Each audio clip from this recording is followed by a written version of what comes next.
Hello everyone. Excel to Tally import करने के लिए सबसे पहले हम क्या करेंगे, एक एक्सेल में हम डेटा प्रिपेयर करेंगे। तो आज इस वीडियो में हम एक्सेल से पेमेंट वाउचर्स को टैली के अंदर इंपोर्ट करने वाले हैं। तो सबसे पहले यहाँ पर हमें क्या करना होगा, हमें इसमें कॉलम वाइज आपको डेटा प्रिपेयर करना है। कॉलम वाइज डेटा आप प्रिपेयर करेंगे, कुछ इस फॉर्मेट में होगा आपका, जैसे कि वाउचर नंबर है, वाउचर डेट है, देन यहाँ पर supplier invoice number and date होगा, रेफरेंस डेट होगा आपका। ये ऑप्शनल है, बेसिकली आप डाल भी सकते हैं या नहीं भी रख सकते हैं, तो ऑप्शनल रहेगा ये। फिर आपका कैश या बैंक का लेजर होगा। पेमेंट वाउचर है तो कैश बैंक का लेजर ऑब्वियस है, रहेगा रहेगा। और इसके बाद यहाँ पर पार्टी का लेजर रहेगा, पार्टी लेजर या एक्सपेंस लेजर। ठीक है, उसके बाद उसका अमाउंट आ जाएगा, देन नरेशन, फिर bill wise details, new reference है या अगेंस्ट रेफरेंस, तो वो चीज हम यहाँ मेंशन करेंगे इस कॉलम में। के बाद जो बिल एलोकेशन की डिटेल्स होगी, बिल एलोकेशन में हम क्या करेंगे, जैसे रेफरेंसिंग आएगा आपका, रेफरेंस आने के बाद एंट्री में आपने देखा होगा कि हम बैंक एलोकेशन भी स्पेसिफाई करते हैं। तो बैंक एलोकेशन के लिए आपको क्या करना है, यहाँ पर रेफरेंस आईडी दिया हुआ है, बैंक ट्रांजेक्शन है, जो ट्रांजेक्शन टाइप होता है, ई फंड ट्रांसफर है या चेक है, तो वो आप यहाँ डालेंगे। इसके बाद यहाँ पर बैंक नेम आएगा, instrument number, instrument date, then favouring name और रिमार्क्स। मैंने इतने कॉलम्स ऐड किए हैं, आप इसमें और अपने अकॉर्डिंग और भी कॉलम्स ऐड कर सकते हैं। तो ये फॉर्मेट आपको एक प्रिपेयर करना है। इस फॉर्मेट में अगर आप बैंक की एंट्रीज मेंटेन करते हैं, पेमेंट वाउचर्स, तो वो आप इजीली टैली में इंपोर्ट कर सकते हैं। तो इसके लिए हम क्या करेंगे, सबसे पहले मैपिंग करेंगे। तो मैपिंग करने के लिए हम क्या करेंगे, ऑल्ट ए करते हैं, ऑल्ट ए करके, ऑल्ट ओ करके देन आपको मैनेज में जाना है। मैनेज में जाने के बाद यहाँ पर आप मैपिंग में जाएंगे। तो मैंने यहाँ पर मैपिंग ऑलरेडी करके रखा हुआ है। ठीक है, अगर आपको क्रिएट करना है तो आप क्रिएट पे जाके करेंगे। तो पेमेंट वाउचर जो है, पेमेंट वाउचर का मैंने यहाँ पर मैपिंग करके रखा हुआ है। फाइल फॉर्मेट आपको इधर सेलेक्ट करना है, देन यहाँ पर शीट का नाम पूछेगा, तो जो शीट आप इंपोर्ट करने वाले हैं उसकी मैपिंग यहाँ होगी। तो आपको वर्कशीट का नाम सेलेक्ट करना जरूरी है सही से। तो यहाँ पर आपने पेमेंट ले लिया, पेमेंट लेने के बाद इस तरीके से पॉपअप खुलेगा। ये जो मैपिंग वाला प्रोसेस है, ये सिर्फ वन टाइम ही करना होता है। ठीक है, ये करने के बाद यहाँ पर हम क्या करेंगे, आपने यहाँ पर नेम डाल दिया मैपिंग का, पेमेंट वाउचर मैंने पेमेंट वाउचर के नाम से बनाया है। देन यहाँ पर ये पूछेगा टाइप ऑफ वाउचर, तो इसमें आपको वाउचर सेलेक्ट करना है। अगर आप इन्वेंट्री से रिलेटेड कर रहे हैं तो आप इन्वेंट्री सेलेक्ट करेंगे, और अकाउंटिंग से रिलेटेड कर रहे हैं तो अकाउंटिंग करेंगे। तो हम पेमेंट वाला कर रहे हैं तो वो अकाउंटिंग वाउचर में आ जाएगा। इसके बाद यहाँ नीचे आता है फील्ड। फील्ड के अंदर हम एक एक करके सारे कॉलम स्पेसिफाई करेंगे जो हमारे एक्सेल में है। तो सबसे पहला काम यहाँ पर आता है voucher type name. Voucher type name के अंदर हमने स्पेसिफाई फिक्स्ड वैल्यू करके और यहाँ पर वाउचर डाल दिया है, पेमेंट वाउचर अपना। इसके बाद यहाँ पर आता है voucher number, then voucher number डाला। तो एक एक करके सारे कॉलम हमने यहाँ स्पेसिफाई किए हैं।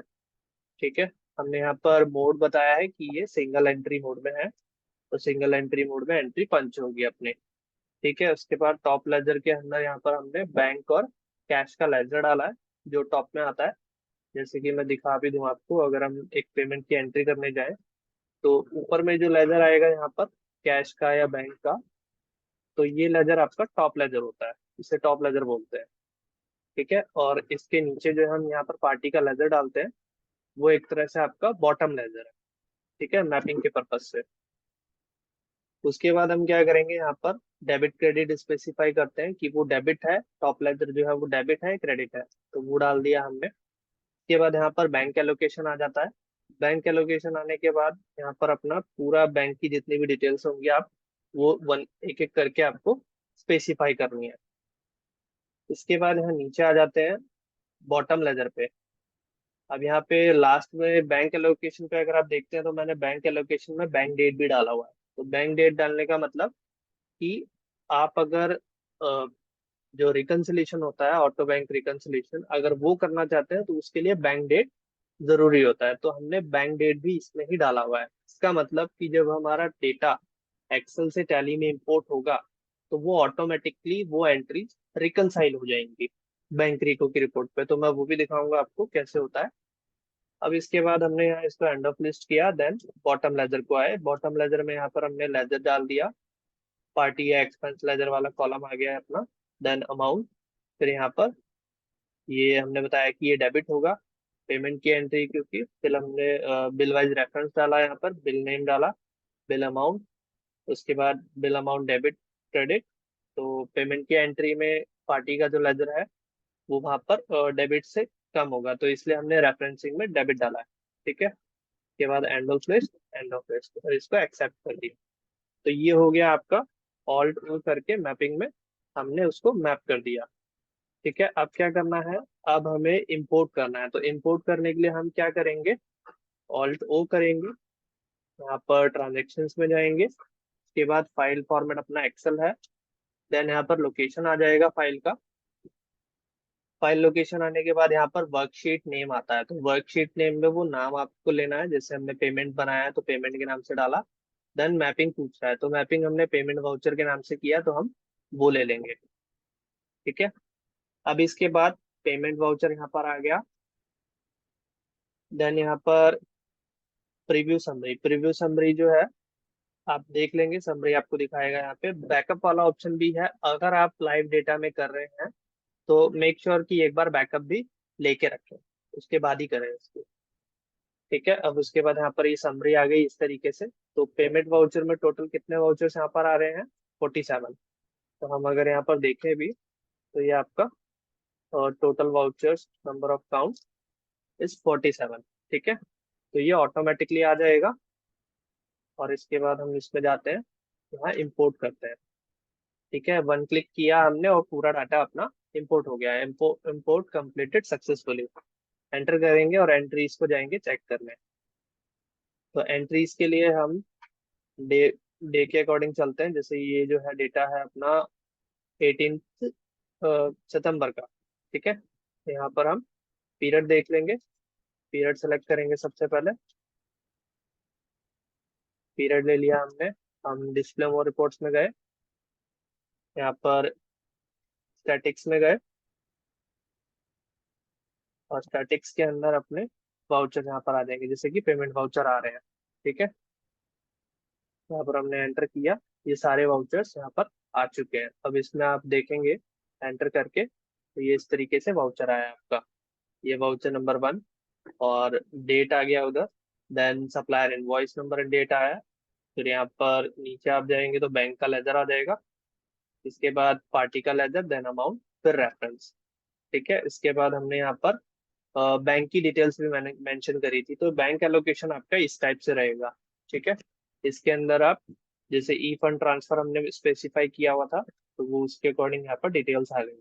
बैंक का नाम, instrument number, date, favouring name भी डाला है हमने, और रिमार्क्स भी डाला है हमने, तो वो चीजें भी यहाँ पर आ गई हैं। अब इसमें अगर आप और भी डिटेल्स कुछ मेंशन करना चाहते हैं तो कर सकते हैं, जैसे बेनिफिशियरी कोड नहीं डाला हमने, हमने अभी अकाउंट नंबर आईएफएससी कोड नहीं डाला है, तो वो पार्टी का लेजर में अगर डाला होगा, मैं आपको दिखा भी देता हूँ। जैसे ये पार्टी का लेजर है, यहाँ पर एक ऑप्शन आता है प्रोवाइड बैंक डिटेल्स का, अगर आप यहाँ पर जा करके यहाँ पर अगर आप डालेंगे वो डिटेल, जैसे यहाँ पर आपको पूछता है अगर आपने फंड ट्रांसफर लिया, यहाँ अकाउंट नंबर पूछता है, अकाउंट नंबर, आईएफएससी कोड और बैंक नेम, फिर इसके बाद यहाँ पर आता है कंपनी बैंक। ठीक है, तो वो डिटेल्स डाल के भी आप कर सकते हैं इसको सेव। अगर आप यहाँ डालेंगे तो वो सेम चीज आपकी यहाँ पे विजिबल होगी, तो आपको एक्सेल में डालने की नीड नहीं है ये दो डिटेल्स।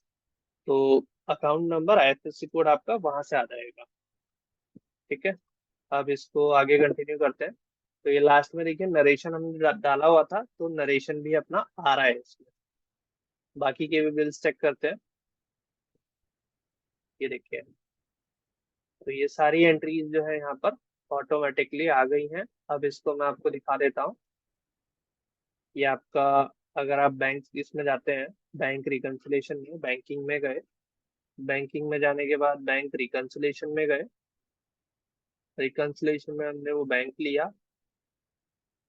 ठीक है, अभी देखिए मैं यहाँ पर पीरियड पीरियड अपना ठीक डाला हुआ है, 31 मार्च तक मैं डाल देता हूँ, और अभी वो यहाँ पर एंट्रीज नहीं दिखती, राइट। तो जो रिकनसाइल हो जाती है एंट्रीज, आपको पता होगा वो ऑप्शन यहाँ से आता है बेसिस ऑफ वैल्यूज में से, आप जाएंगे, कंट्रोल बी शॉर्टकट की होता है इसका, इंक्लूड रिकनसाइल्ड ट्रांजेक्शन, आप इसको यस कर लेंगे और कंट्रोल ए कर देंगे। तो जितनी एंट्रीज रिकनसाइल्ड हुई हैं उस पर्टिकुलर पीरियड की, वो सारी यहाँ पर आ जाएगी। ठीक है, तो हमारी बैंक की एंट्रीज इतनी ही थी, तो ये सारी बैंक की एंट्रीज में बैंक डेट यहाँ पर आ रहा है डाला हुआ। जैसे कि मैं आपको दिखा भी देता हूँ एक्सेल में। यहाँ पर हमने बैंक की एंट्रीज कितनी है अपनी, ये लास्ट वाली एंट्री अगर आप देखेंगे, ये वाली एंट्री जो कि 22,000 की है, तो ये आपको यहाँ पर दिख रही है। ठीक है, देन लास्ट वाली जो एंट्री है वो सैलरी की डाली है हमने, तो सैलरी वाली एंट्री में दिखाता हूँ आपको, बीच में ये कैश वाले वाउचर्स भी हैं, सैलरी वाली ये रही। ठीक है, तो ये एंट्रीज आपकी इस तरीके से आ जाएंगी। और इसमें अगर आप देखेंगे तो बैंक डेट को हमने वाउचर डेट ही स्पेसिफाई किया है, तो जो वाउचर डेट है वो वही voucher date as a bank date इसमें पंच हुई है। ठीक है, बाकी आप अलग से कॉलम भी रख सकते हैं इसका, अगर आप यहाँ पर कॉलम बनाते हैं कोई, तो कॉलम डाल के भी बैंक डेट आप स्पेसिफाई कर सकते हैं। ठीक है, ये चीज है। अब इसके अंदर क्या क्या पॉइंट्स ऐसे हैं जो आपको ध्यान में रखना है, मैं वो बता दूं एक्सेल इंपोर्ट के रिगार्डिंग। यहाँ पे जैसे हमने जितने भी लेजर हैं, जितने भी पार्टी के लेजर हैं या बैंक का लेजर है, तो मेक श्योर कि वो लेजर आपका टैली के अंदर क्रिएटेड होना चाहिए। अगर वो लेजर क्रिएटेड नहीं होगा तो वो एरर दे देगा। ठीक है, टैली के अंदर एरर आएगा कि लेजर डज नॉट एग्जिस्ट। ठीक है, मैं फॉर एग्जांपल एक करके दिखाता हूँ आपको। और इसमें एक चीज का आपको और ध्यान रखना है, मैं पहले यहाँ पर एक एंट्री ऐड कर देता हूँ। ठीक है, जैसे मैंने यहाँ पर डाला, अ, आज का डेट डाल देते हैं, सपोज करिए 22/9/24। ठीक है, नंबर मैंने 44 कर दिया, और यहाँ पर मैं रेफरेंस ब्लैंक कर देता हूँ। ठीक है, यहाँ पर मैंने डाला, अ, अभी कोटक का इसमें है नहीं। ठीक है, तो मैं कोटक महिंद्रा करके बना देता हूँ, कोटक महिंद्रा बैंक किया सबसे मैंने। ये करने के बाद मैंने यहाँ पर कोई भी पार्टी डाला, जैसे मैंने पार्टी ए किया। ठीक है, तो ये दोनों ही लेजर टैली में नहीं है, यहाँ पर मैंने अमाउंट डाल दिया। ठीक है, यहाँ पर मैंने अमाउंट एड करके मैंने डिस्क्रिप्शन डाल दिया, और यहाँ न्यू रेफरेंस ये किया। अब ये मैंने सेव कर दिया। अब जब मैं इसको इंपोर्ट करने जाऊंगा, तो एक चीज का आपको और ध्यान रखना है, क्योंकि अभी आपको पता है कि हमने ये एंट्रीज इंपोर्ट कर ली हैं। ठीक है, ये सारी एंट्रीज इंपोर्ट हो चुकी हैं। अब जब मैं अगेन इसको इंपोर्ट करने जाऊंगा, मैंने अभी एक न्यू एंट्री ऐड करी है, जैसे मैं इंपोर्ट में गया, ट्रांजेक्शन्स में गया, यहाँ पर मैं एंटर एंटर करके कंटिन्यू करता हूँ। ठीक है, तो यहाँ नंबर ऑफ काउंट जो है ना वो 48 आएगा। ठीक है, तो जो 47 एंट्रीज आप ऑलरेडी इंपोर्ट कर चुके हैं ना, आपको क्या करना है, उसको सेलेक्ट करके आप यहाँ से ऐसे सेलेक्ट कर लेंगे, और यहाँ से आपको कट कर देना है। कट करके आप एक फाइल बना के रखिए, एक शीट बना के रखिए इंपोर्टेड के नाम से, और उसमें इसको पेस्ट कर लीजिए, ताकि आपको ये डाटा का रिकॉर्ड रहे कि आपने कितनी एंट्रीज इंपोर्ट हो चुकी हैं आपकी। ठीक है, फिर उसके बाद यहाँ से क्या करना है, यहाँ से आप उतने रॉ को आप चाहे तो सेलेक्ट करके और हटा भी सकते हैं।